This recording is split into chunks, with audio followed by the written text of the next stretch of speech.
Assalamualaikum warahmatullahi wabarakatuh. Perkenalkan, nama saya Melinda Sari dari Prodi Pendidikan Fisika Fakultas Ilmu Pendidikan Universitas Nurul Huda. Di sini saya akan menjelaskan tentang penurunan rumus gerak parabola. Sebelum kita ke penurunan rumus gerak parabola, kita harus mengetahui apa itu gerak parabola. Gerak adalah perpindahan, parabola berarti mengisyaratkan lintasannya berbentuk parabola. Definisi gerak parabola merupakan perpaduan antara dua gerak, yaitu GLB dan GLBB, di mana benda bergerak dengan percepatan atau A sama dengan 0 dan kecepatan atau V sama dengan konstan. Dan yang GLBB, di mana benda bergerak dengan kecepatan A tidak sama dengan 0 atau konstan, dan V atau kecepatannya berubah-ubah. Di mana untuk GLB-nya untuk sumbu X, sedangkan yang GLBB-nya untuk sumbu Y.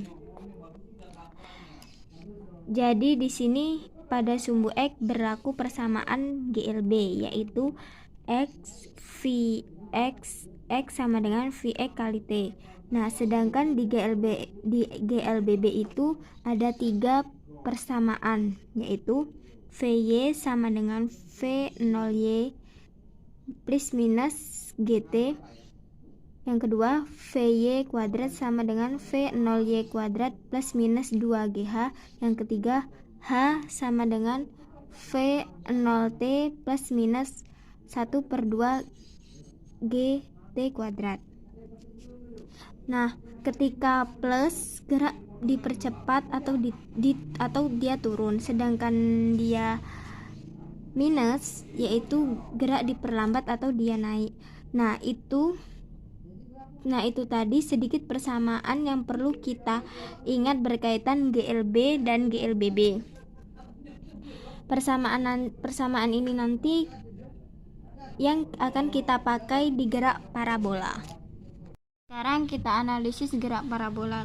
Dari gerak parabola di sini saya bagi beberapa titik, yaitu titik A, titik B, titik C, titik D, dan titik E.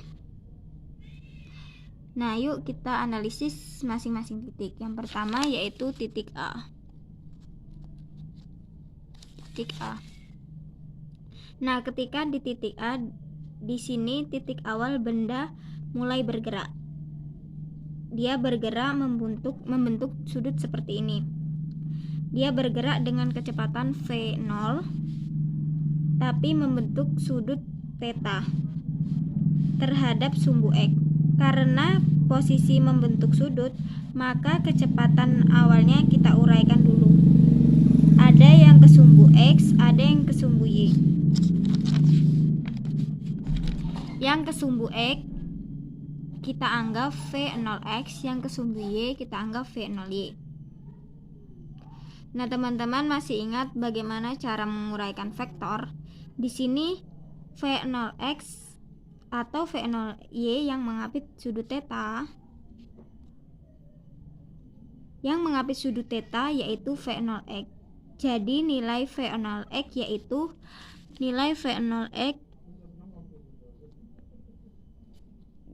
V0 dikali cos theta. Mengapa di sini cos theta? Karena V0x itu yang mengapit sudut theta.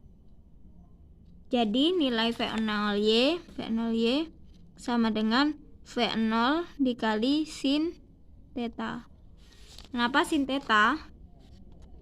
Karena V0y tidak mengapit sudut theta. Nah, sekarang kita sampai di titik B. Bagaimana ketika benda sampai di titik B, apakah dia masih punya kecepatan? Ya, tentu dia masih punya kecepatan, sehingga dia masih tetap bisa bergerak naik. Karena di titik B dia punya kecepatan terhadap sumbu Y yaitu Fy dan kecepatan terhadap sumbu X yaitu Fx. sumbu X merupakan gerak GLB, jadi nilai kecepatan setiap titik selalu konstan. Fx di titik A, di titik B, dan di titik C dan E selalu sama. Jadi nilai Fx sama dengan V0 sama dengan V0 dikali cos theta. Sementara untuk Fy-nya, tidak sama dengan F0y. Karena pada sumbu itu gerak GLBB, di mana Fy sama dengan V0y min GT sama dengan, kenapa di F0y min GT di sini min? Karena di titik B itu dia gerak dengan naik ke atas.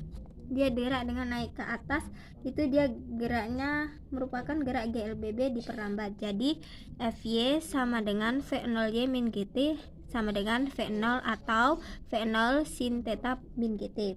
Nah, sekarang di titik B juga mempunyai ketinggian dan juga jarak dari titik B mempunyai ketinggian dan jarak antara titik awal atau titik A ke titik B, yaitu X sama dengan Vx dikali T. Fx-nya sama dengan V0 dikali cos theta kali T. Nah, jadi rumusnya X sama dengan Vx dikali T sama dengan atau V0 min cos theta kali T. Sementara di ketinggiannya di titik B dapat kita rumuskan, yaitu H sama dengan V0YT seper GT kuadrat.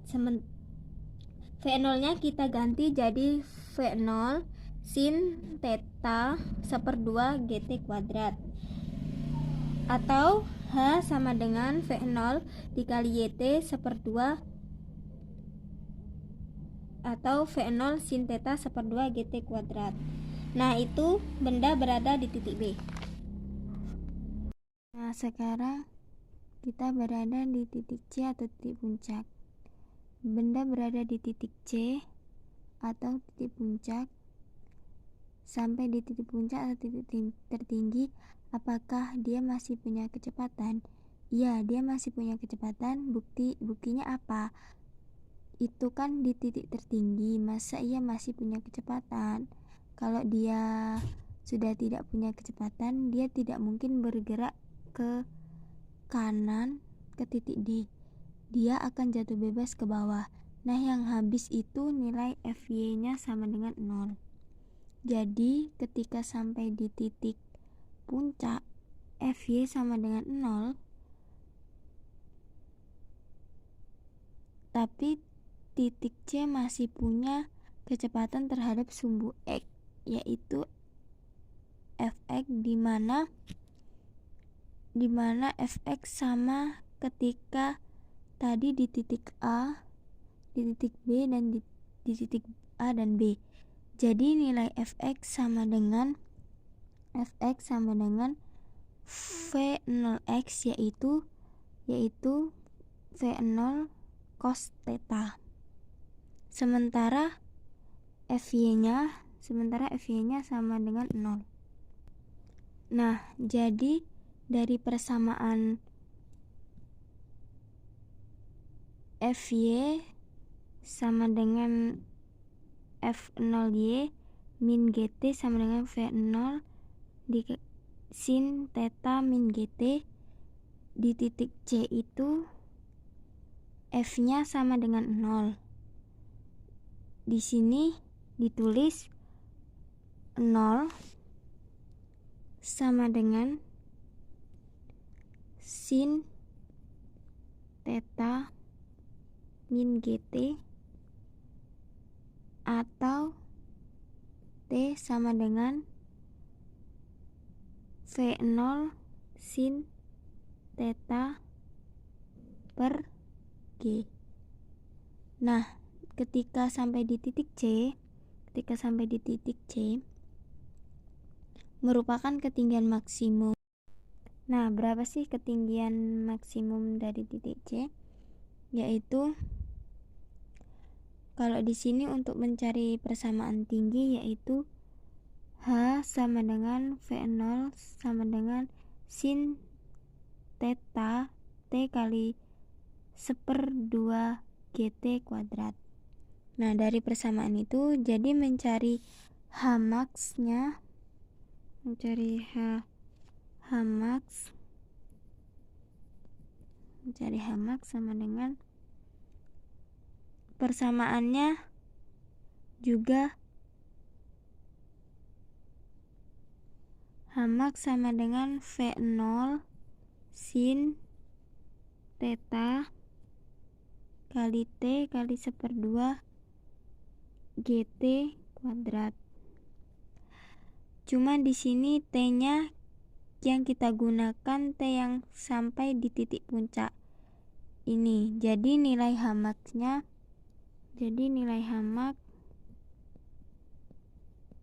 sama dengan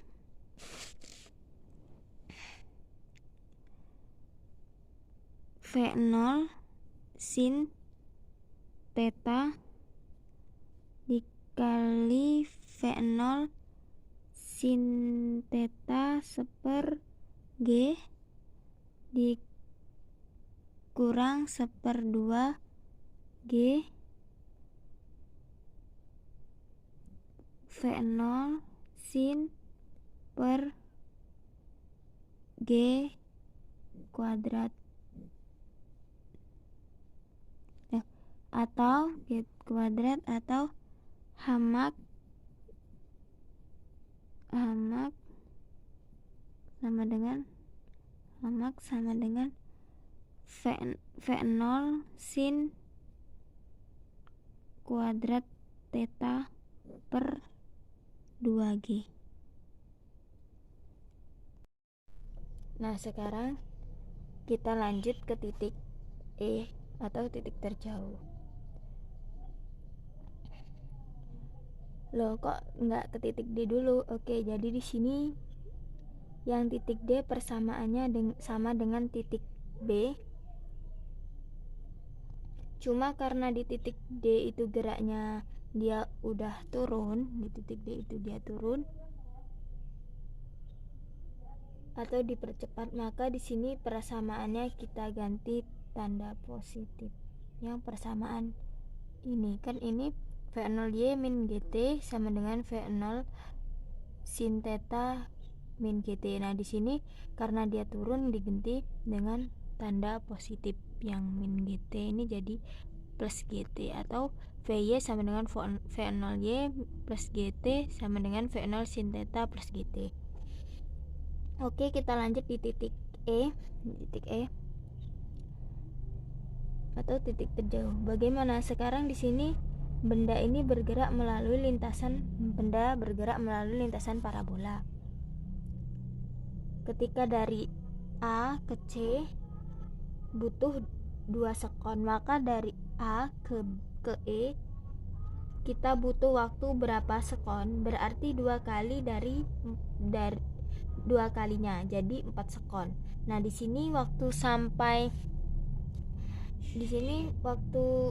sampai di titik puncak itu dirumuskan dengan T sama dengan V0 sin theta per G. Berarti T max-nya 2 kali titik puncak. Jadi T max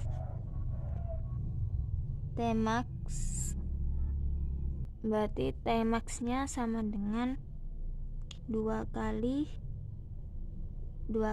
T atau puncak. T max itu sama dengan 2 V0 sin theta per G. Ini T max-nya.